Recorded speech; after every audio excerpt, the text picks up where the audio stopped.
Welcome you all to the course on signals and system. This video lecture is about discrete Fourier series, that is continuation of the previous video lecture. Already I explained you how to find the Fourier series representation for any discrete periodic signal, and this lecture is about how to find the power for any given periodic signal by using Parsells relation. Okay, let me take the example. So find the power of the following signal using Parsells theorem. X of n is equal to cos n pi by 5 plus sin n pi by 6. Okay, now they are given two different signals, so we have to find two fundamental period, that is omega naught 1 and omega naught 2. Okay, that is pi by 5 and pi by 6. Now you can express the given x of n in terms of Euler's theorem. So cos theta can be expressed as once again e power j theta plus e power minus j theta by 2a by 2, and sin theta can be expressed as e power j theta minus e power minus j theta by 2j. Okay, now we can express cos n pi by 5 in the form of Euler's, similarly sin n pi by 6 in the form of Euler's. Okay, now you can segregate the terms and you can write it separately. Now you can come to the discrete Fourier series standard formulae. So the formula is nothing but x of n is equal to summation dk e power j k omega naught into n. Okay, now as of now we don't know what's the value of omega naught. Okay, here they given 2 omega naught and omega naught 2 values, so it's our job to find the value of omega naught. Okay, now we'll teach you how to now we'll discuss how to find omega naught. Okay, so before finding omega naught, let me find the fundamental period for two different signals. Okay, so the fundamental period n naught 1 is equal to 2 pi divided by omega naught 1. Okay, now you can substitute value of omega naught 1 and you can find the n naught 1. So I am getting n naught 1 is equal to 10, and similarly n naught 2 is equal to 12. Okay, to find the overall fundamental period, we should take the LCM for n naught 1 and n naught 2. So the LCM of n naught 1 and n naught 2 is nothing but 60. That is the LCM of 10 and 12 is nothing but 60. That's the minimum least common multiple factors. Okay, and finally we know that omega naught is equal to 2 pi divided by n naught. Now we know the n naught value 60, that you can substitute. Now you can able to find the value of omega naught, which is nothing but pi divided by 30. Now we can take this omega naught value and substitute in the DFS formula. So x of n is equal to summation dk e to the power of j pi by 30 k into n. Okay, now you can compare this equation with the x of n equations. So you can able to see the first one is e power j n pi by 5. Here it is j 30 pi by pi by 30 into k n, for which value of k I may get pi by 5, that we have to think. Okay, so only if I take k is equal to 6, only if I take k is equal to 6, I may get e power j 5 divided by 5 into n. Okay, which means that d6 is equal to 1 by 2.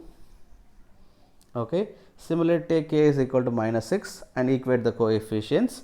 So we will get d minus 6 also 1 by 2. Okay, now if you see the other one, it is nothing but e power j pi by 5. So j pi by 6. So I have to consider k is equal to 5, so that d5 is equal to 1 by 2j and d minus 5 is equal to minus 1 by 2j. Okay, this we can obtain by comparing the two standard expressions. One is from Fourier series formula, another one is from the given problem. Okay, now after finding the Fourier series coefficients, now it's our job to find the power by using Parsells relations. Okay, Parsells relation states that power is equal to sum of square of each individual Fourier series coefficients. Okay, then I have to take the magnitude also. Okay, which means that d magnitude of d5 square plus magnitude of d minus 5 square plus magnitude of d6 whole square and d minus 6 whole square.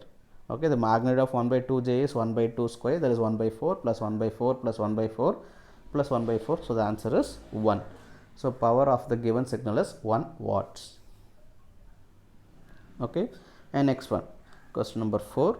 So compute the discrete time Fourier series for the periodic sampled gate function shown below. Okay, so the figure shows this is a gate function. Okay, So you have to check whether the signal is periodic or aperiodic. Only if it is periodic, you can able to do the analysis by using discrete Fourier series.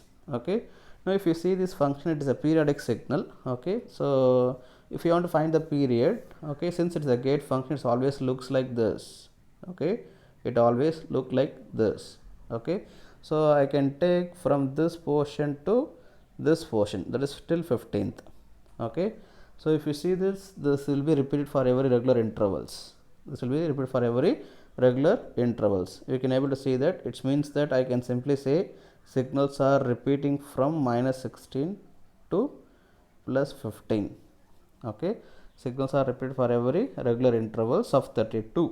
Okay, -16 to +15, which means that -16 to -1 is 16 samples, 0 to 15 is another 16 samples, totally 32 number of sample. So the period of the given signal is 32. Yeah, so the first one is a fundamental period, omega n naught is equal to 32. So which is taken from -16 to +15. Okay, now you can go for your fundamental frequency. Omega naught is equal to 2 pi divided by n naught. So the n naught value is nothing but 32. So the answer is pi by 16. Okay, now it's our job to find the Fourier series representation of the given gate function. Okay, so now we can write the Fourier series pair of equations. Okay, now we'll go for how to find Fourier series coefficient dk. Okay, so dk is equal to 1 by n naught value is 32, summation the range of interval. Okay, our for our function the limits are from -16 to +15, x of n e power minus j omega naught value you have to write, that is pi by 16 into kn. Okay, now if you see your figure, so signals are not existing from -16 to +15. Okay, so for -16 to till -5 the values are 0, and once again from 5 till 15 the values are 0. Okay, only signals existing from -4 to +4. Okay, with the amplitude 1. So I can omit that remaining 0 sample values. Okay, I can take only the sample which are in amplitude 1. Okay, so I can rearrange my summation, or I can rewrite my summation as n is equal to -4 to +4. Okay, for that particular range of value my x of n is equal to 1, that I have substitute here. X of n is equal to 1 into e power minus j pi by 16 kn. Okay, now you can write like a power n formula. Okay, you can take that. So we all know that a power m whole power n is equal to a power m into n. With that I am writing this format. Okay, e power minus j pi k by 16 whole power n. Okay, now we know the formula, summation n is equal to small m to r. Okay, with the function x power n is equal to x power r plus 1 minus x power m divided by x minus 1.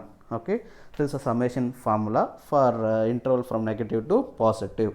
Okay, now you can compare this and this. Okay, by comparing these two equations we understood that m is equal to -4, r is equal to +4, and x is equal to e power minus j pi k by 16. Okay, and that's what I wrote here. M is equal to -4, r is equal to +4, x is equal to e power minus j pi k by 16. Now you can apply the formula. Instead of x you can substitute e power minus j pi k by 16. Instead of m you can substitute -4. Instead of r you can substitute +4. After substituting I am getting this equation.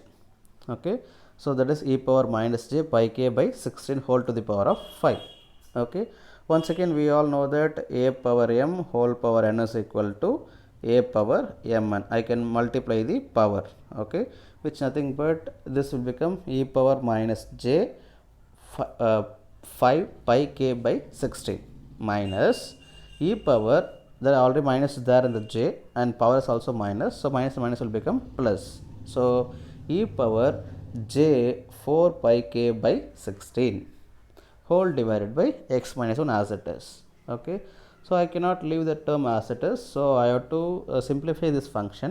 Okay, so I have e power j as well as e power minus j. Okay, and we know that whenever we are getting e power j and e power minus j, either we can bring in the form of sin theta or either we can bring in the form of cos theta, but in between there is a minus, so obviously the resultant value will be in terms of sin only, we cannot get cos. Okay, now we will rearrange some equations to get the standard representation. Okay, now see the coefficient of pi k by 16 here. Okay, coefficient of pi k by 16, the coefficient is 5. Here see this, the coefficient of pi k by 16 here. Okay, so the value is 4.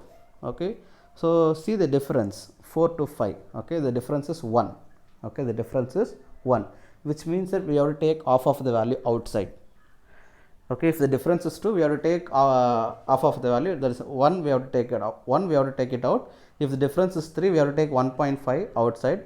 If the difference is 4, we have to take 2 outside. Okay, for our problem the difference is 1, so I am going to take 0.5 outside. Okay, so which means that I am going to take e power minus j 0.5 pi k by 16 outside, or which means I am going to take it as a common between the two terms in the numerator.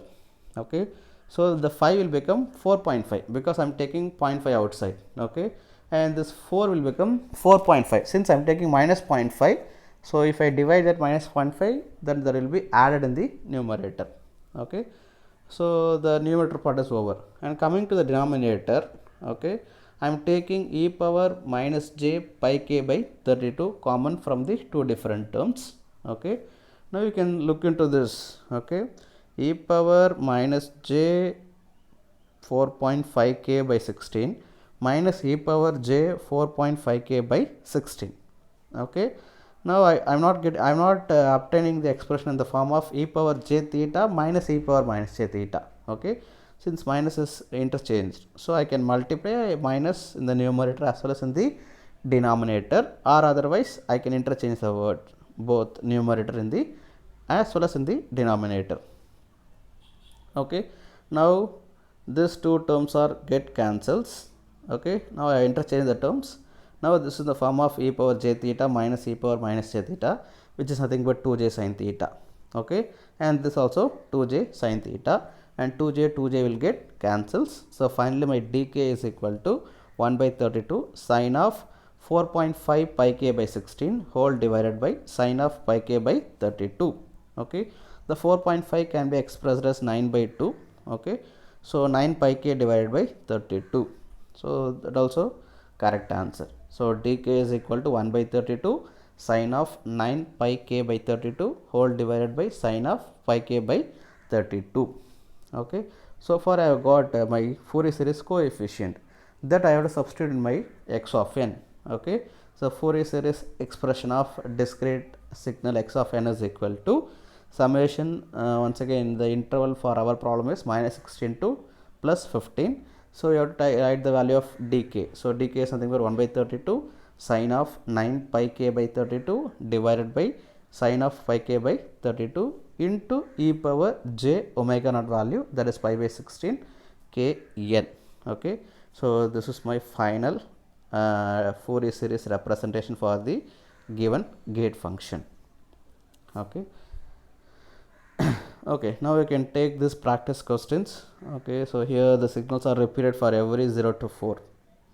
Here the signals are repeated for every 0 to 4. So at 0 the value is 0, at 1 the value is 1, at 2 the value is 2, at 3 the x of 3 is 3, at 4 at x of 4 is 4. You can take this as a one period.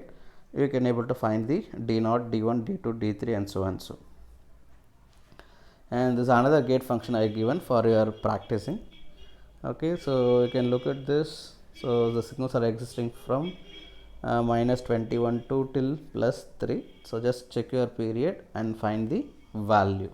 Okay, once again if you see the signals are existing from only from minus 3 to plus 3 with the amplitude 1. Okay, so if you have any queries regarding this video, you can mail to me at arunkumar@savitha.ac.in. Thank you.